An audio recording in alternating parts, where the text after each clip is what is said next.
Para esse número do Latitude, nós convidamos o embaixador Paulo Roberto de Almeida, que está na casa dele em Brasília. Paulo, está ouvindo a gente aí? Tudo bem?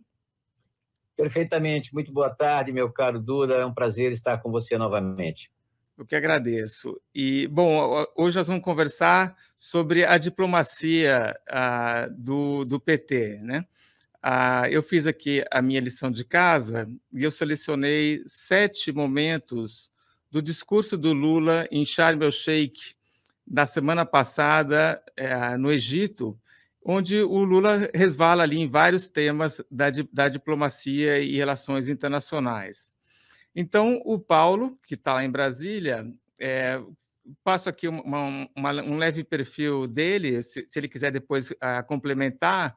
O Paulo já passou pelas embaixadas do Brasil em Washington, em Paris e em Genebra, certo? Ele tem o blog Diplomatizando, é um blog que já teve, desde da fundação em 2006, 10 milhões de acessos. Tem vários livros, publica quase que um por ano.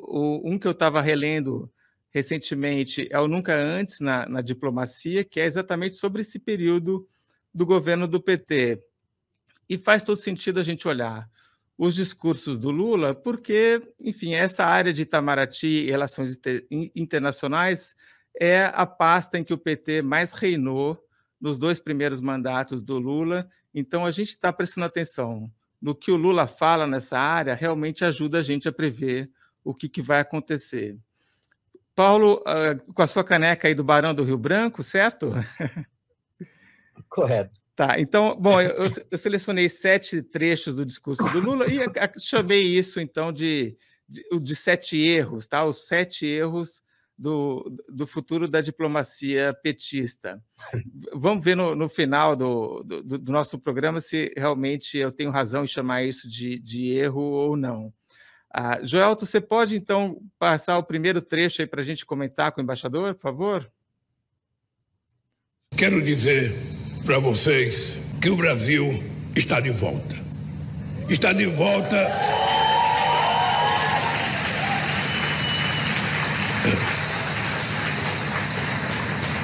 O Brasil está de volta para reatar os laços com o mundo e ajudar novamente a combater a fome no mundo.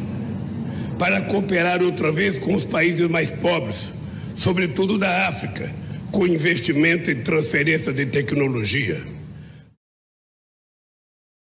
Embaixador, então, lendo o seu livro Nunca Antes na Diplomacia, eu vi ali que realmente o Lula, já em 2002, tinha essa ideia, 2003, do Fome Zero internacional. Então, te pergunto, o Lula e o Brasil vão ajudar a combater a fome no mundo? Essa é uma pretensão do Lula.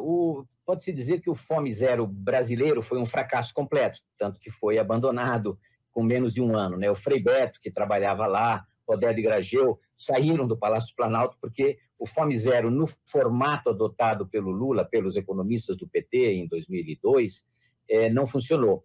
Mas o Lula tentou. Eu, inclusive, estava em Washington nessa época, em 2003, quando ele tomou, e ele fez todos os esforços para lançar um Fome Zero universal.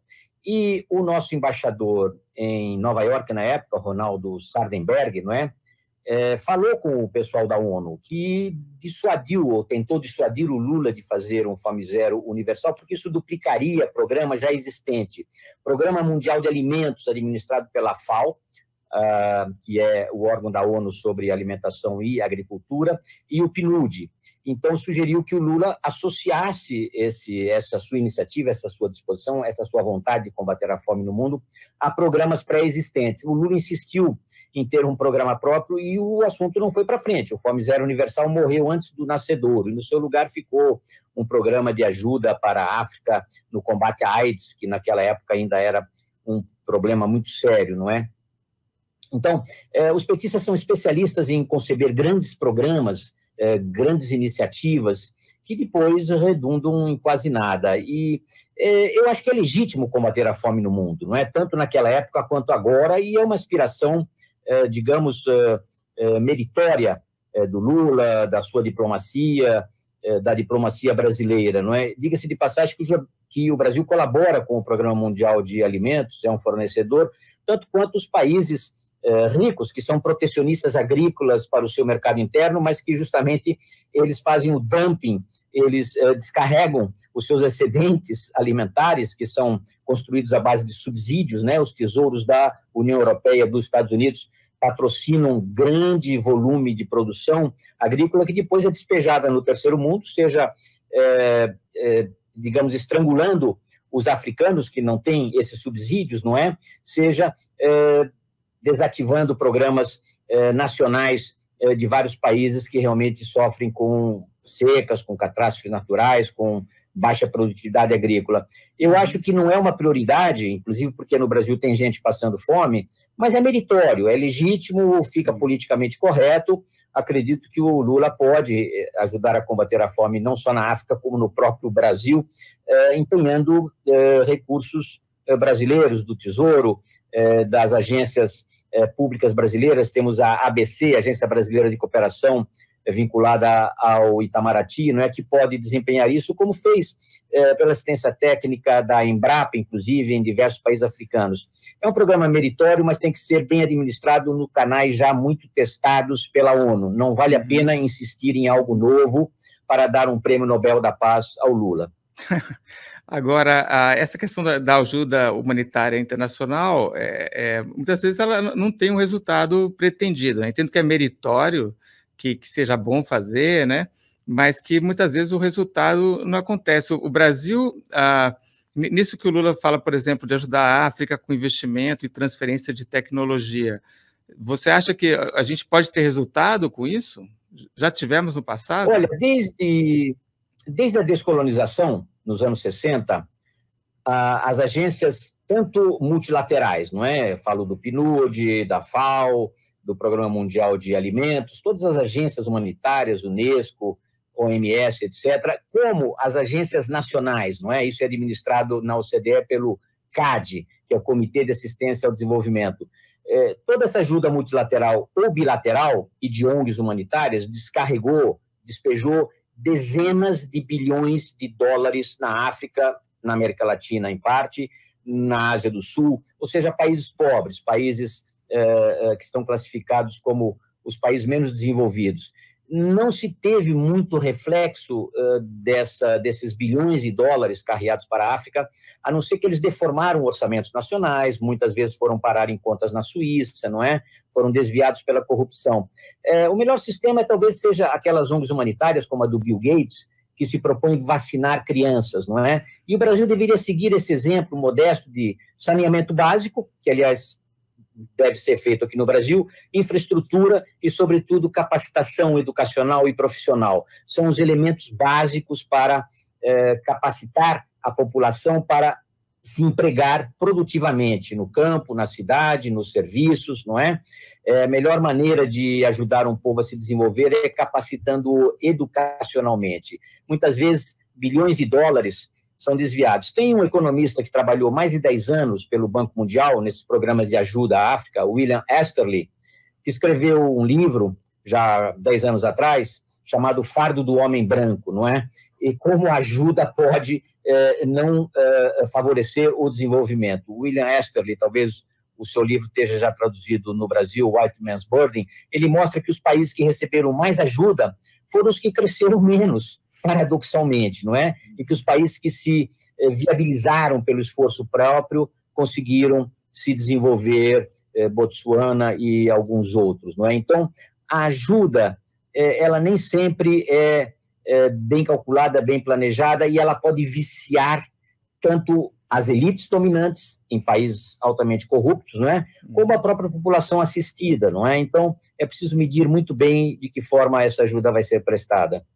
E acho que tem um ponto que o senhor passou aí rapidamente, mas essa questão de que, quando você falou do saneamento no Brasil, né? A gente também precisa, a gente tem muito pobre no Brasil que também precisa de assistência, né? Então, enquanto também não é contraditório, enfim, também eu acho que é um pouco um exercício de princípios, né? De ajudar quem precisa, mas eu acho que isso sempre vai ter um pouco essa crítica, né? Puxa, mas está mandando dinheiro para onde e em vez de ajudar aqui no Brasil, né? Bom, esse foi o primeiro trecho. Gelson, você pode passar o segundo para a gente, por favor? Para estreitar novamente relações com nossos irmãos latino-americanos e caribenhos e construir junto com eles um futuro melhor para nossos povos. Então é isso. O Lula, nesse discurso, ele fala dos Estados Unidos, mas só um lugar ali que está tendo inundação, ciclone, ele fala muito pouco. E vem de novo com essa questão dos irmãos latino-americanos e caribenhos. Isso é uma marca também da diplomacia petista, certo? Correto. Veja, mas vamos fazer uma distinção entre Lula 1 e Lula 2, os dois mandatos, nos anos 2000, não é? E Sua Majestade Lula 3 agora, que volta com esse imenso prestígio em condições muito diferentes. E vamos dizer que, mesmo para a diplomacia, será diferente. Não se trata mais de um governo do PT, pelo menos isso que o próprio Lula afirmou. Inclusive, na área econômica, ele se desdisse em Portugal o que ele havia dito em Sharm el-Sheikh, né? Desdenhando a responsabilidade fiscal, etc. Mas na área da política externa, o que nós tivemos nos dois primeiros mandatos foi um comando do partido sobre grande parte da política externa. Você tinha o Marco Aurélio Garcia, que foi secretário de Assuntos Internacionais do PT durante mais de 2 décadas, e que sentava no Palácio do Planalto, era o assessor internacional, mas era chamado também pelos itamaracas, meus colegas, de chanceler para a América do Sul, porque ele tinha sido exilado durante a ditadura, tinha se relacionado muito com os cubanos, montou o Fórum de São Paulo para os cubanos, não é? Tinha muitos amigos na esquerda latino-americana, e ele era chamado de chanceler para a América do Sul, inclusive porque ele falava mais espanhol do que outras línguas e não tinha nenhum domínio sobre outras esferas da política externa, paz e segurança internacional, negociações comerciais, questões multilaterais em geral. Ele era o chanceler para a América do Sul e ele comandou, assim, grande parte da diplomacia brasileira para os países latino-americanos. Isso não mais ocorrerá. Mas o PT tem esses vieses, tem esses cacuetes, tem essas manias de se achar uma espécie de líder da América Latina, e ele foi uma espécie de líder no Fórum de São Paulo, não é? Que foi organizado em São Paulo, em 1980, e depois continuou, em 1990, e depois continuou até a atualidade, não é? Mas isso não mais continuará, porque será um governo de coalizão, se supõe que nós teremos outros valores e princípios para a diplomacia brasileira, que não apenas aquela política externa anti-americana, anti-imperialista, anti-hegemônica do PT, que carregava claramente um viés anti-americano, não é? Nós desprezamos, eles desprezaram a OEA, criaram a Unasul, criaram vários mecanismos exclusivamente sul-americanos ou latino-americanos, não é? E isso é um cacuete, porque o PT é um típico partido esquerdista latino-americano, não é? Vinculado ao socialismo cubano, da Nicarágua, da Venezuela, com muita vergonha para a diplomacia brasileira, porque se tratam de ditaduras confirmadas, não é? O PT tem uma, digamos, leniência com ditaduras de esquerda e uma certa arrogância em relação aos direitistas ou aos neoliberais, como eles chamavam, não é? Isso, aliás, foi exacerbado no governo atual, que desprezou as ditaduras de esquerda, os governos progressistas, mesmo esquerdistas, o que é errado. Você, quando faz comércio, você não olha a cor, a religião, a orientação política, e sim o comércio, as vantagens de um bom relacionamento. O governo atual, ele se relacionou apenas com direitistas e o Brasil ficou isolado. Espera-se que o PT, ou o governo de coalizão, com uma diplomacia mais esclarecida, não cometa os mesmos erros que durante os mandatos de Lula 1 e Lula 2. Só abrindo um parênteses aí, que no grupo de transição de relações exteriores, nós temos a secretária-geral do Fórum de São Paulo, a Mônica Valente, e o Romênio Pereira, que é o secretário de Relações Internacionais do PT. Então, realmente, assim, vamos observar para ver se a gente vai ter uma relações internacionais mais comandada pelo PT e pelo Fórum de São Paulo, ou por essa coalizão, ou por essa frente mais ampla aí, né? Joelton, você... Ao mesmo tempo, temos o Aloysio Nunes, que foi chanceler, sim, foi o segundo chanceler do governo Temer e que conduziu uma política externa bastante equilibrada, segundo os valores e princípios do Itamaraty. Então, ele recentrou a política externa brasileira na segunda fase do governo Temer por uma diplomacia basicamente idêntica à que foi a do Itamaraty sob Fernando Henrique Cardoso e outros presidentes. Vamos torcer para que eles se entendam ali, né?